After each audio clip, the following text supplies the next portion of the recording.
ஸ்ரீமத் பாகவதத்தில் குறிப்பிடப்படும் அம்பரீஷ மகாராஜா என்பவர் ஏகாதசி விரதத்தை முடித்துவிட்டு உணவருந்த சென்றபோது அவரது அரண்மனைக்கு வந்தார் துர்வாச முனிவர். உணவு அருந்தும் வேளை என்பதால் துர்வாச முனிவரையும் உணவருந்த அழைத்தார் மகாராஜா. அப்போது தான் சிறிது நேரத்தில் நீராடிவிட்டு வந்து சாப்பிடுவதாக கூறி வெளியில் சென்றார் துர்வாச முனிவர்.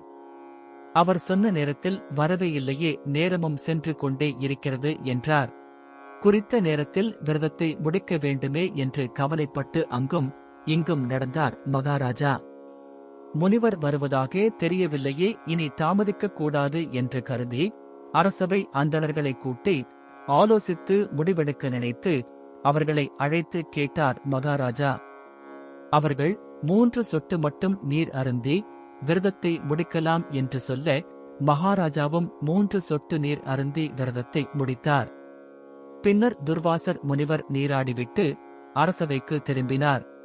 அப்போது அம்பரீஷ மகாராஜா விரதத்தை முடித்து விவரம் அறிந்ததும் தன்னை சாப்பிட வரச் சொல்லிவிட்டு அவன் மட்டும் சாப்பிட்டு விரதத்தை முடித்துக் கொண்டானே என்று மிகவும் கோபம்பட்ட முனிவர் மகாராஜாவை கொல்வதற்காக தன் தவ வலிமையால் ஓர் அரக்கனை ஏவினார் துர்வாச முனிவர்.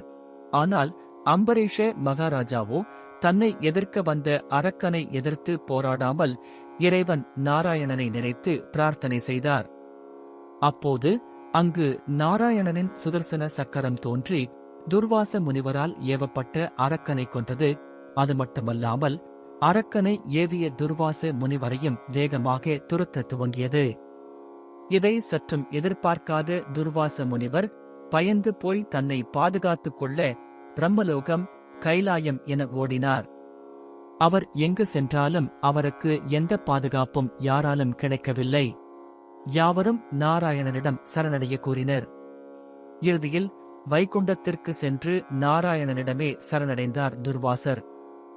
ஆயினும் தம்மால் எதுவும் செய்ய முடியாது என்று கூறி மகாராஜா அம்பரீஷரையே சரணடையும்படி கட்டளையிட்டார் பகவான் நாராயணன்.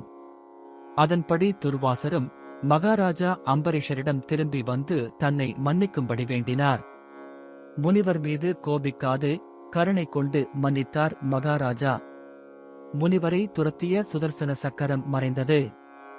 இதன் மூலம் தெரிய வருவது என்னவென்றால், நம்மை அவமானப்படுத்துவோர், ஏமாற்றுவோர், தீங்கிழைப்போர் ஆகியோரை பழி வாங்குவதை விட்டுவிட்டு பகவானின் திருவடிகளை பற்றிக் கொள்வதே நன்மை தரும்.